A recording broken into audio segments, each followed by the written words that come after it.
What's up, Buckers? It's Dark Knight here. I know it's been a long time since I've posted anything, and by a long time, I mean quite some time have passed and I've posted a scaling video.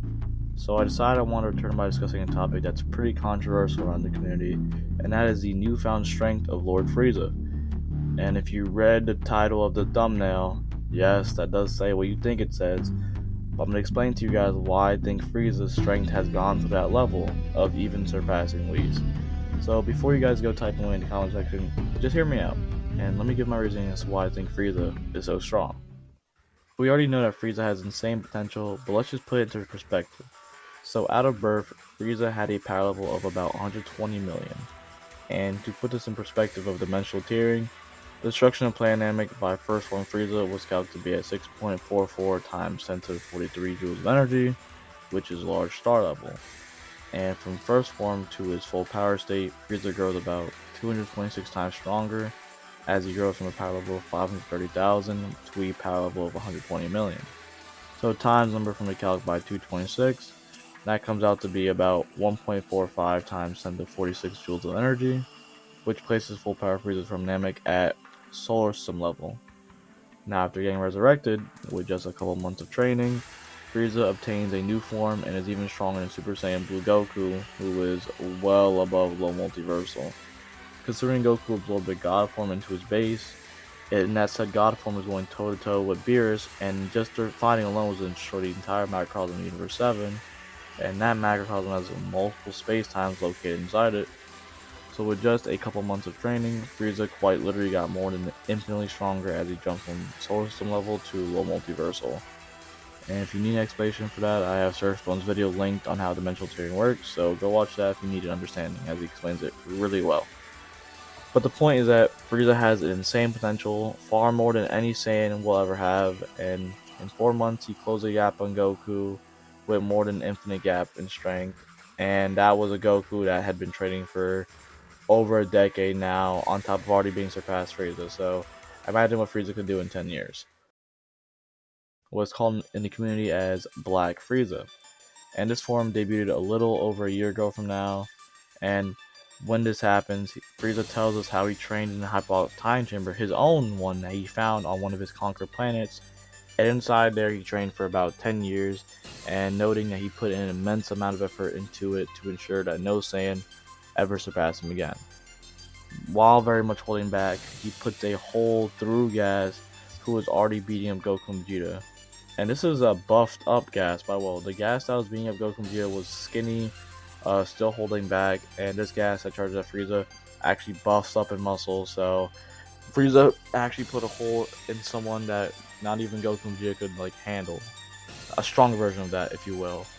So he did it so fast that Goku and Vegeta couldn't even perceive how Frieza killed Gas. So it was obviously no shock that he was going to be able to blitz and one-shot Goku and Vegeta. Which, going back to Frieza's line about not having Saiyan surpass him again, it makes sense, as he's well aware of Broly being the strongest if he gains control of his power. And there is a guy backing this up by telling the reader that Broly would beat current manga Goku if he can just control his full power Super Saiyan form. But obviously that's not why Frieza's above Whis, as he himself could probably beat Goku and Vegeta just as effortlessly as Frieza did. The main argument comes with the Oracle Fish and his more recent prophecy. In the Granola arc, the Oracle Fish tells us that the universe's strongest warrior is coming. Now, just think about that phrase for a second, and let's go back to what happened previously. Goku on 2 separate occasions has surpassed Beerus. One was in Turn of Power, when he went Silver UI for the first time, and he slapped up Jiren, and this was someone described to be above the God Destructions, or even if you don't want to take that statement as literally, Jiren was described in his base state to be above his own destroyer, and that destroyer was able to damage every single God Destruction. So Jiren was obviously somebody above the God Destructions, at least at the time, and that would be including Beerus. And the other time is when he went Silver UI against Morph 73 and slapped him up to a point where Morph 73, even when he recovered his energy and all that, he broke his wrist just trying to hit Goku's chest. And keep in mind that this version of Morph was already stated to be stronger than anyone Goku faced before, which would include Jiren. And we noticed Goku surpassed Jiren again, as from the Tournament Power to the Moro arc, Beerus didn't actually grow in power. This is evident as a V-Jump scan came out during the Moro arc, telling us that Vegeta Blue from the future arc still rivaled Beerus. In the More arc, Goku definitely surpassed Beerus again, and this time it happened inside Universe 7. Now, some people may or may not know where I'm going with this, so let me just clarify. Even with that happening and Goku surpassing Beerus in Universe 7, the Oracle Fish did not prophesize the universe's strongest coming out then. So that means that surpassing your own God Destruction in Universe 7 does not qualify for what the Oracle envisions to be the universe's strongest. So that means in order to qualify for the universe's strongest, there is still someone that needs to be surpassed that's beyond Beerus. And the only other entity that is beyond Beerus in Universe 7 is Whis. There's literally no one else. Now you see where I'm going with this. The person that the Oracle Fish envisioned was Frieza. And we know that Frieza was the one envisioned because the chapter he debuts in is titled "The Universe's Strongest Appears," which is not only an obvious callback to the Oracle Fish's prophecy, but it also implies that no one else that appeared before that point was the universe's strongest. Which means that Gas and Granola were red herrings to this title and were not the ones in the prophecy, which actually makes sense.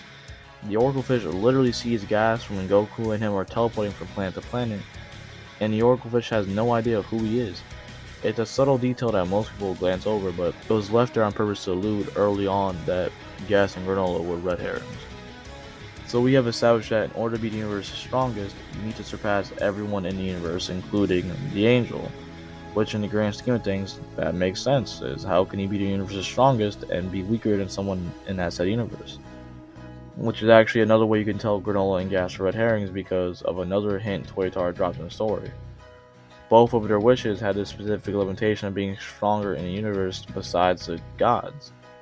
But we established earlier that to be the strongest in the universe, you need to be stronger than everyone, including every god in the universe, even angels. So knowing that, even before Gas not being recognized by the Oracle Fish, that was an even earlier hint that showed us that Gas and Granola were not who the Oracle Fish was talking about, because these guys weren't even stronger than the gods. They had a limitation on their wish. So if you look at that as like a narrative parallel, Frieza was the strongest because he's actually stronger than everyone in the universe. Meanwhile, Gas and Granola were just strongest beings that were lower than gods. And believe it or not, Black Frieza being beyond angel level is a great setup for Goku. And what do I mean by this? Well, let's go back to the beginning of the Granola arc. Goku's sparring with Whis, and Whis tells Goku that his ultimate goal should not just be to wield UI, but that in terms of like angels like Mirrors himself and the Grand Priest, he's still at the bottom.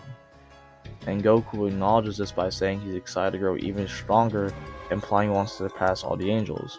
This is consistent as another guide for the Granola arc tells us that Goku's goal is to reach the highest level of UI, implying he wants to surpass even the Grand Priest.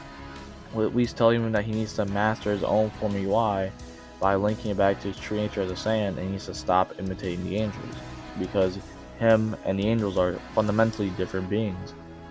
So it sets up the next arc super beautifully, with Black Frieza being a foe even greater than angels, and the only way to stop him is to master his own version of UI, because right now his quote-unquote true UI is obviously not mastered. So not only does he have to master his own UI, but in doing so, he has to surpass even the Grand Priest.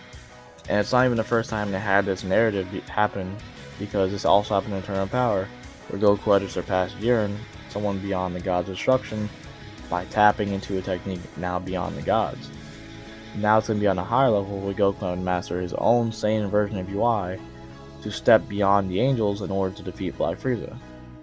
So to start concluding this video off, it makes sense for Frieza to be this strong, and not only has been heavily hinted throughout the entirety of the Granola arc, but it's also a great setup for what is next to be possibly the final arc of Super against an almighty enemy.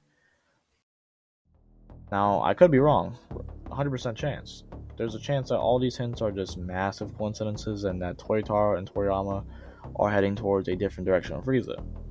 And if that ends up being the case, feel free to come back to the video and clown me for alternative. I'll deserve it if I'm wrong with this claim like this. But I think I'm right about this one. But if any of you guys disagree with that, hit me up in the comments or even my Discord. I'm open to any discussion and criticisms, but if y'all made this far into the video, leave a like and subscribe to the channel. It lets me know you guys like this content and encourages me to make more videos. Which next video I'll have planned won't be that long from now, I promise. But anyways, Thanks for watching, and I'll see y'all buckaroos later. Peace.